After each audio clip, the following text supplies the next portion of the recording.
హైదరాబాద్ శివార్లలో ప్రసాద్కి ఒక పెద్ద భవనం ఉంది. శారద ఉదయాన్నే పూజ ముగించుకొని హాల్లోకి వస్తుంది. ఆమె ముఖంలో ఏదో ఆందోళన, తొందర కనిపిస్తుంటాయి. ప్రసాద్ న్యూస్ పేపర్ చదువుతూ ఉంటాడు. రమేష్, సురేష్, అరుణ్ ఆఫీసులకి రెడీ అవుతూ హడావిడిగా ఉంటారు. అనామిక సోఫాలో కూర్చొని ల్యాప్టాప్లో వర్క్ చేసుకుంటుంది. అవని ఫోన్లో ఎవరితోనూ ఇంగ్లీష్లో మీటింగ్ గురించి మాట్లాడుతూ ఉంటుంది. అంజలి ఇయర్ ఫోన్స్ పెట్టుకుని డిజైన్స్ గీస్తూ ఉంటుంది. యావండి పిల్లలో ఒకసారి అందరు ఎట్టారండి, ముఖ్యమైన విషయం మాట్లాడాలి. ఏంటో శారదా, పొద్దున్నే హడావిడి, ఏమైందేంటి? ఏంటమ్మా, నాకు 9ంటికి లాగిన్ ఉంది, తొందరగా చెప్పు. అవునమ్మా, ఈరోజు నాకు క్లయింట్ మీటింగ్ కూడా ఉంది. నాకు బ్రాంచ్లో ఆడిటింగ్ ఉందమ్మా. అందరికీ ఆఫీసులు మీటింగ్లే. అసలు మన ఇంట్లో ఏం జరుగుతుందో ఎవరికైనా గుర్తుందా?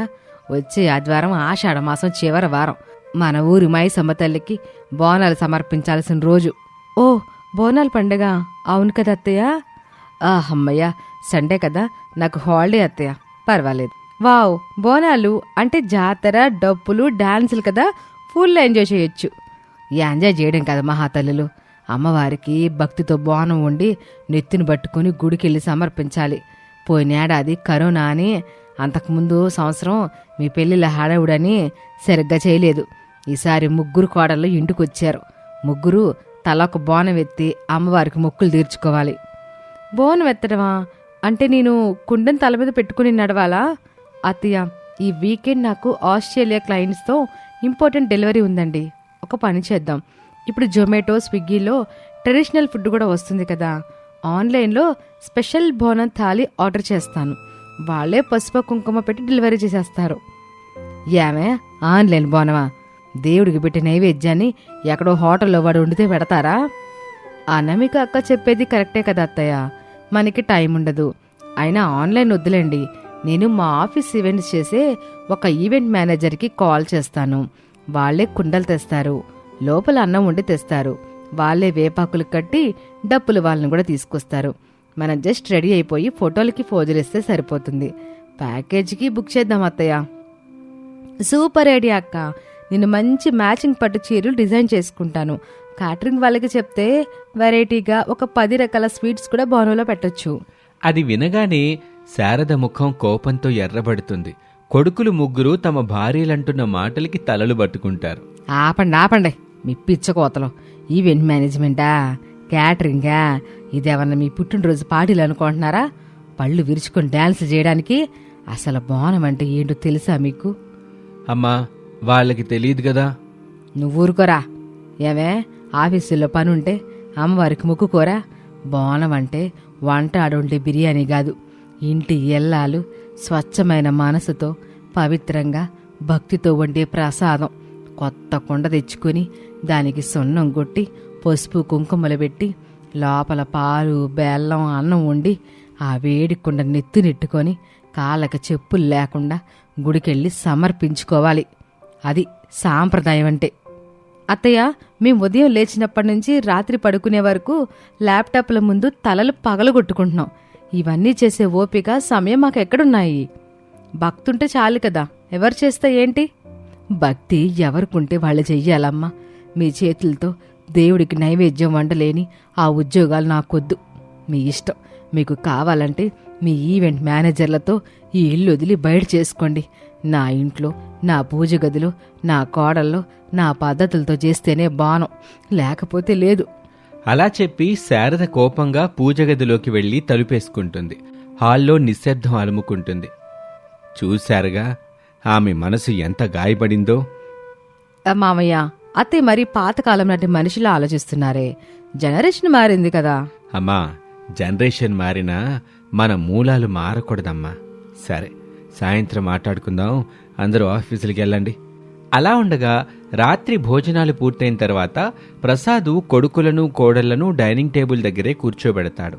శారద ఇంకా అలిగి గదిలోనే ఉంటుంది.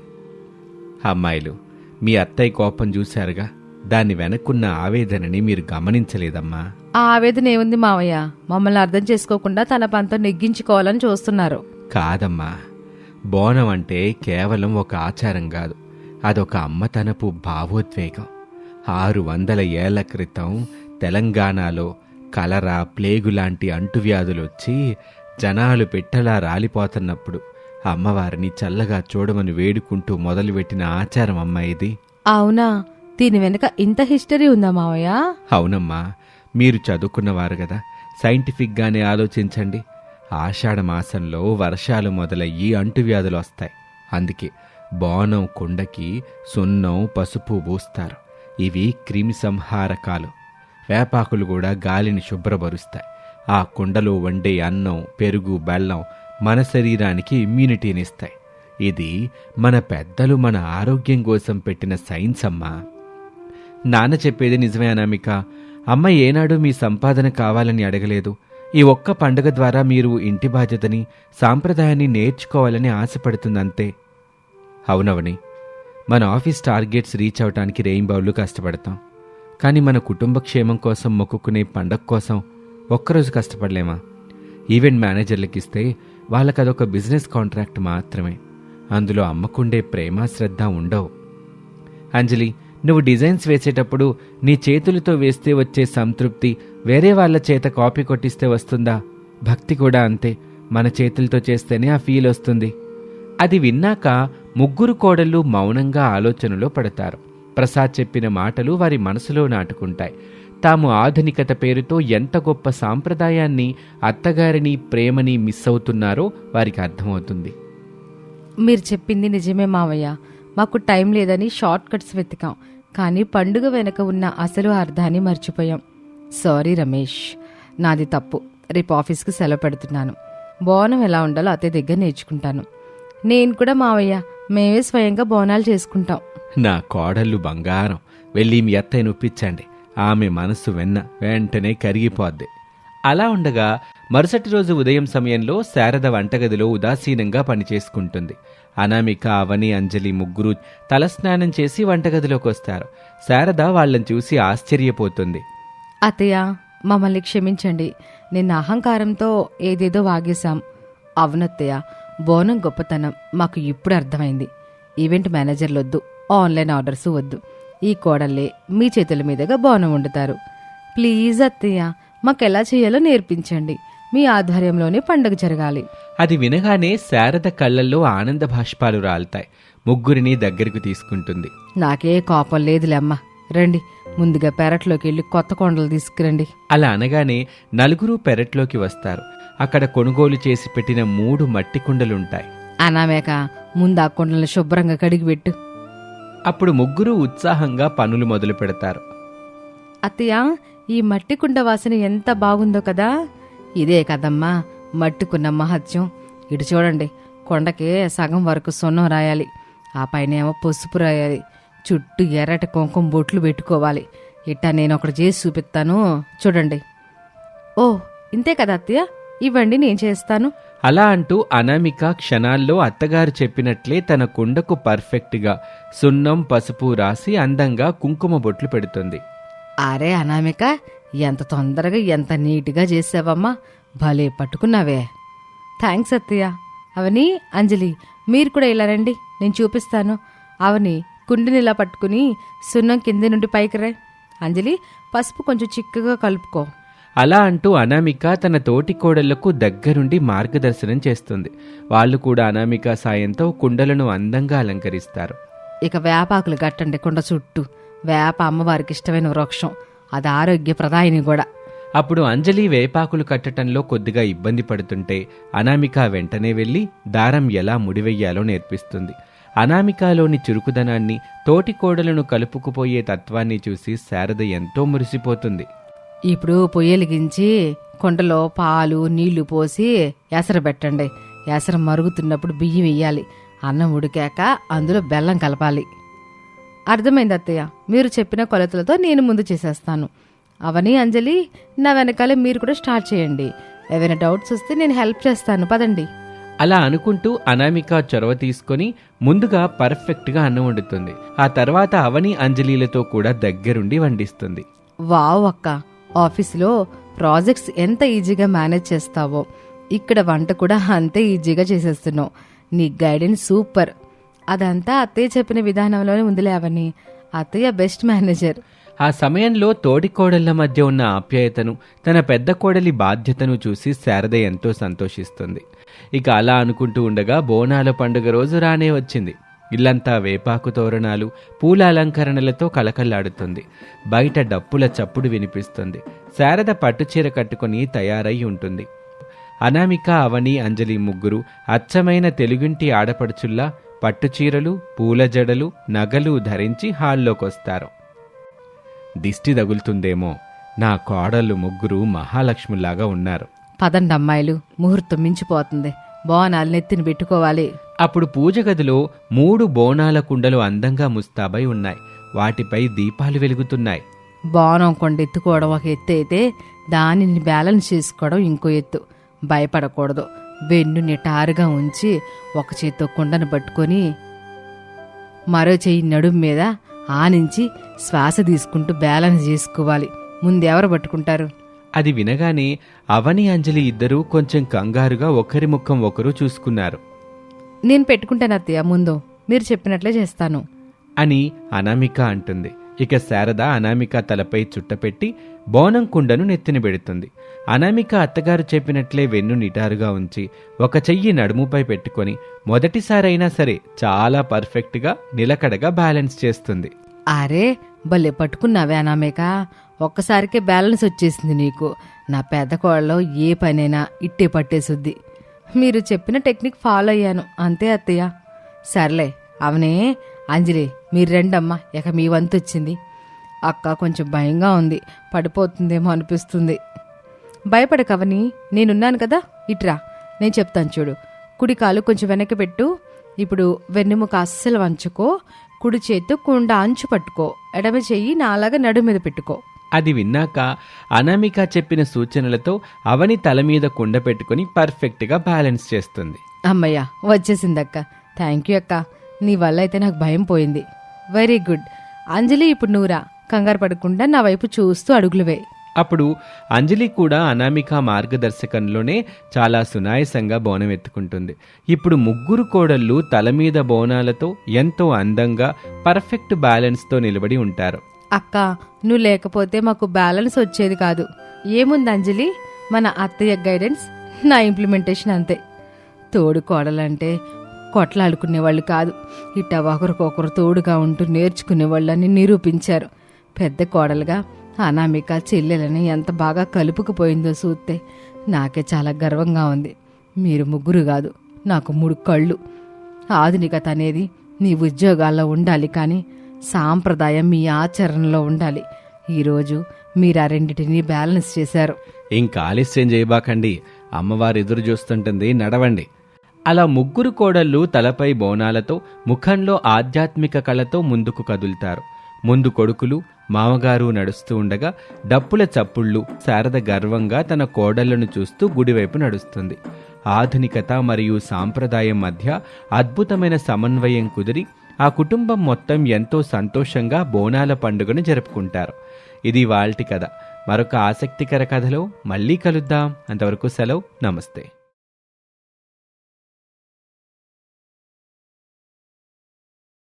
ఆటోలో టీ అమ్ముకుంటూ కుటుంబాన్ని పోషించుకుంటూ ఉంటుంది.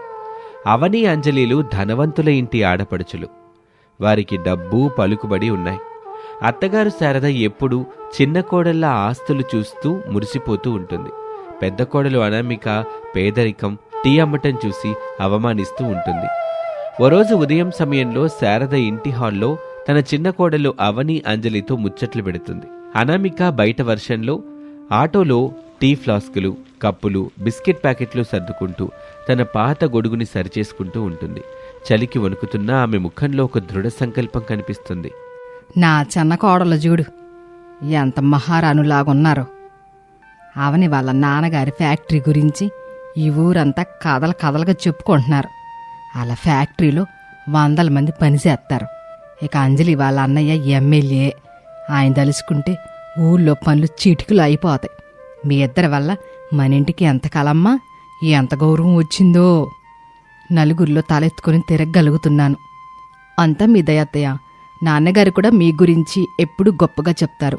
నా కూతురు మంచి ఇంటికి వెళ్ళింది, శారదమ్మ గారింటికి కోడలుగా వెళ్ళడం అదృష్టమంటారు. ఈ ఊళ్ళో మన కుటుంబానికి ఒక హోదా ఉంది, ఒక పరువు ఉంది అత్తయ్య.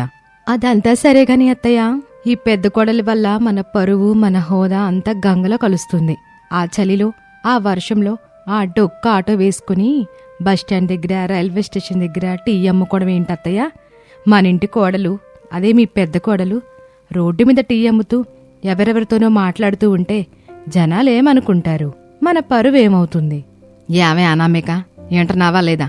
చెవులు అసలు వినపడట్లేదా నీకు? రోజు ఆటో వేసుకుని వర్షంలో దడుచుకుంటూ అడ్డమైన వాళ్ళందరికీ టీ అమ్మడానికి సిగ్గుగా లేదు నీకు?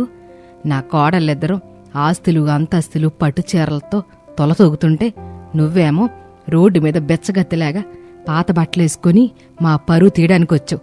మమ్మల్ని నలుగురిలో తలదించుకునేలా చేయడానికే నువ్వు మా ఇంట్లో అడిగిపెట్టావా?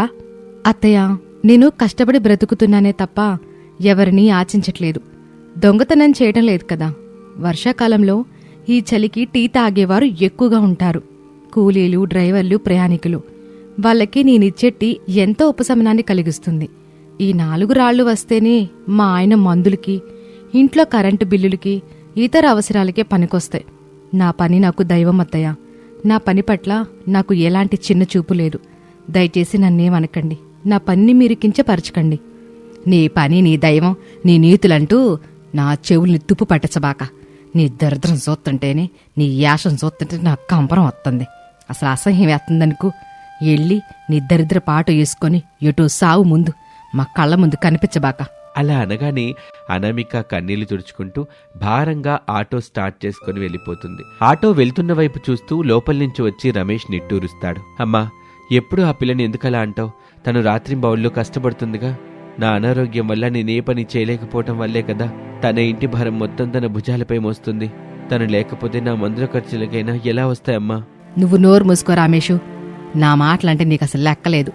నా గౌరవం నీకు పట్టింపు లేదురా. దరిద్రపు దాని పక్షానే మాట్లాడుతూ ఉంటావు. అదేమో ఊరంతా తిరిగి టీ అమ్ముకుంటది. వీళ్ళ హోదాలు, వీళ్ళ కుటుంబాలు, పరువు అంతా నవ్వులు పాలు కావా? రేపొద్దున్న వీళ్ళ బంధువులతో ఏం సమాధానం చెప్పాలి? అది వినగానే రమేష్ నిస్సహాయంగా నిట్టూరుస్తూ లోపలికి వెళ్ళిపోతాడు. అవని, అంజలి వ్యంగ్యంగా నవ్వుకుంటూ తమలో తాము గుసగుసలాడుకుంటారు. అలా ఉండగా ఊళ్ళో 2 రోజులుగా ఎడతెరిపి లేని వర్షాలు పడుతున్నాయి. ఎక్కడికక్కడ చెట్లు విరిగిపడ్డాయి.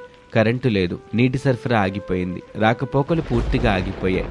వరద నీరు నెమ్మదిగా ఊళ్ళోకి, వీధుల్లోకి చేరుతుంది. శారద ఇంట్లో అందరూ భయంతో ఆందోళనగా ఉంటారు. ఇంట్లో నిత్యావసర సరుకులు, కూరగాయలు అయిపోతున్నాయి.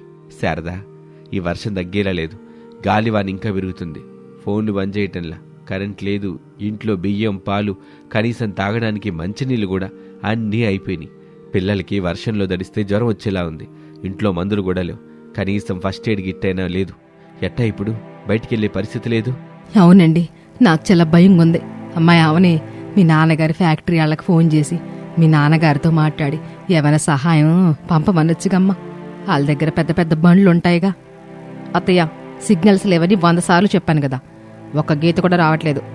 ఉన్నా కూడా ఈ వరదల్లో, ఈ బురదల్లో వాళ్ళ ఫ్యాక్టరీ నుంచి ఎలా వస్తారు? రోడ్లన్నీ బ్లాక్ అయిపోయాయట. హెలికాప్టర్ పంపించమంటారా ఏంటి?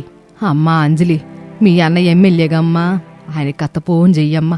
ఏదైనా రెస్క్యూ టీంని కనీసం పడవనైనా పంపిస్తాడు. ఈ పరిస్థితుల్లో ఆయనకి నిర్ణయాలు తీసుకునే అధికారం ఉంటదిగమ్మా. ఫోన్ కలవట్లేదు అత్తయ్య. నేను ఉదయం నుంచి ప్రయత్నిస్తూనే ఉన్నాను. ఆయనకి ఎక్కడెక్కడ మీటింగులు ఉంటాయి, అధికారులతో మీటింగ్స్లో ఉంటాడు. ఇప్పుడు మన ఇంటికి ఈ మారుమూల వీధికి ఎవరిని పంపిస్తాడు? మీరంటే ఏదో ఒకటి చేసుకోండి. పక్కింటి వాళ్ళని అడగండి వెళ్ళి. నాకైతే సంబంధం లేదు. నన్ను విసిగించకండి. అలా అనుకుంటూ ఉండగా శారదకు ఏం చేయాలో పాలుపోలేదు. అవని, అంజలిల మాటలకు, వారి ప్రవర్తనకు ఆమెకు నిరాశ, కోపం, బాధ అన్నీ ఒకేసారి వస్తాయి. వారెప్పుడూ గొప్పగా చెప్పుకునే వారి డబ్బు, పలుకుబడి, హోదా ఈ కష్టకాలంలో ఏమాత్రం పనిచేయటం లేదని, ఆదుకోవటం లేదని ఆమెకు అర్థమవుతుంది. అమ్మా, ఏంటిది? వీళ్ళేమి చేయలేకపోతున్నారు. ఎప్పుడూ మా నాన్న ఫ్యాక్టరీ, 100 బండ్లు, మా అన్న ఎమ్మెల్యే, ఆయన దలుచుకుంటే అంతా జరుగుతుందని గొప్పలు చెప్పడమే గాని ఈ కష్టకాలంలో చేతల్లో శూన్యంగా ఉంది. కనీసం ఒక్క బిస్కెట్ ప్యాకెట్ కూడా తెప్పించలేకపోయారు. మన పరిస్థితి ఏంటి? ఈ పసిపిల్లల్ని పెట్టుకుని పస్తులు ఎలా ఉండాలి మనం? వాళ్ళ హోదా మన ఆకలి తీరుస్తాయా? అవునమ్మా, బయటికి అడుగు పెట్టడానికి కూడా ఏమాత్రం వీల్లేదు. చూస్తూ ఉండగానే వరద నీళ్లు అంతకంతకు వీధిలో నుంచి మన గడప దాకా పెరుగుతున్నాయి. ఈ బురద నీటిలో ఏం కొట్టుకొస్తాయో ఏమో తెలీదు. కరెంటు లేక ఇల్లంతా చీకటిగా ఉందమ్మా. ఎటొచ్చి ఆ నీటితో పాటు ఏ పాములో తేల్లో ఇంట్లోకి వస్తాయేమోనన్న ప్రాణాలు అరచేతిలో పెట్టుకోవాల్సి వస్తుంది. ఏ క్షణాన్ని ఏం జరుగుతుందోనని భయంగా ఉందమ్మా. ఇంతలో బయట వరద నీటిని చీల్చుకుంటూ వస్తున్న ఆటో ఇంజిన్ శబ్దం, హారన్ వినిపించాయి. అందరూ ఆశ్చర్యంగా కిటికీలో నుంచి చూస్తారు. అనామిక తన పాత ఆటోని వరద నీటిలో ఎంతో చాకచక్యంగా జాగ్రత్తగా నడుపుకుంటూ వస్తుంది. ఆటోలో నిండుగా సంచులు, డబ్బాలు, సరుకులు ఉన్నాయి. అప్పుడు అనామిక వర్షంలో పూర్తిగా తడవలేదు. సరుకుల సంచులు మోసుకుంటూ కష్టపడి ఇంట్లోకి వస్తుంది. అత్తయ్య, భయపడకండి, నేనొచ్చాను.